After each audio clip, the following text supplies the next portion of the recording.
శివశంకర వరప్రసాద్ గారు అనే పేరు ఒక ప్రత్యేకత. చిరంజీవి గారి అసలు పేరు కొనిదెల శివశంకర వరప్రసాద్. ఈ పేరు పక్కా వ్యక్తిగత అంశాన్ని తీసుకొస్తున్నట్టు అభిమానులకు పండుగ వాతావరణాన్ని కాస్త ఎక్కువగా ఇస్తుంది. చిరంజీవి యొక్క ఫిజికల్ గేమ్ రియల్ ఎఫెక్ట్స్ కాదు.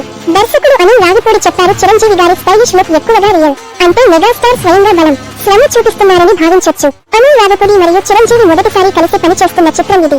ఇది రెండు పాపులర్ వారికి దర్శకుడు యొక్క స్టైల్ ప్లస్ చిరంజీవి యొక్క మెగా చారిజ్మా మేళవించే అవకాశం. నయనతార శేషరేఖ పాత్రలో నటిస్తుండటం, అలాగే ఆమె చిరంజీవితో ఇది మూడవ కాంబినేషన్. మొదటి ప్రోమో సింగిల్ మీసాల పిల్ల ఇప్పటికే విడుదలైంది. ఆ పాటలో ఉదిత్ నారాయణ్ తిరిగి తెలుగు సంగీతంలో స్పష్టంగా కనిపించిన వాడు. ఇది అభిమానులకు నోస్టాల్జియాకి సంతోషం ఇచ్చే విషయానికి.